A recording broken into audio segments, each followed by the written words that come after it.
ഡാ ആ ഫോൺ അവിടെ എടുത്തേക്കടാ. ഡാ നമ്മുടെ ഗെറ്റ് ടുഗദർ എന്നാ 10-20 വർഷങ്ങൾക്ക് ശേഷം നിങ്ങളെല്ലാവരെയും കാണാൻ കഴിഞ്ഞതിൽ വളരെ സന്തോഷം. മാഷേ ഞങ്ങൾ ഒരുപാട് തല്ലിയിട്ടുണ്ട്. ഭയങ്കര ദേഷ്യം ഉണ്ടായിരുന്നു മാഷിനോട്. ഇന്നത്തെ സമൂഹത്തിലെ നല്ലൊരു തലമുറയെ വാർത്തെടുക്കാൻ വേണ്ടിയിട്ടാണ് അന്ന് ആ മാഷ് അടിച്ചെന്നുള്ളത് ഇനി ഞങ്ങൾക്ക് മനസ്സിലായി. ഒരു തലമുറയെ വീണ്ടും വാർത്തെടുക്കണമെങ്കിൽ അധ്യാപകരുടെ കയ്യിൽ കാണാതായ വടി തിരിച്ചേൽപ്പിക്കണം. അധ്യാപകർ നിങ്ങളെ അടിക്കണതേ നല്ലൊരു തലമുറ ഉണ്ടായിരിക്കാൻ വേണ്ടിയിട്ടാണ്, അല്ലാണ്ട് നിങ്ങളോടുള്ള സ്നേഹക്കുറവുകൊണ്ടൊന്നുമല്ല. പണ്ട് തീപ്പെട്ടി ടീച്ചറെ ക്ലാസ്സിൽ കൊണ്ടുവന്നതിന് അടി കിട്ടിയവനാണ് ഇവൻ.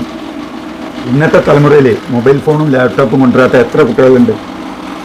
മദ്യത്തിനും മയക്കുമരുന്നും അടിമപ്പെട്ട് സ്വന്തം സഹപാഠികളെ വരെ കൊല്ലുന്ന കാലങ്ങളാണ്. ഇന്നത്തെ കാലത്ത് കുട്ടികളെ തല്ലിയാൽ രക്ഷിതാക്കൾ കംപ്ലൈൻറ്റ് വെച്ച് സ്കൂളിലേക്ക് ഉണ്ടായിരുന്നെങ്കിൽ 2 കൂടുതൽ കൊടുക്കും മാഷേ എന്ന് പറഞ്ഞിട്ടാണ് വരിക.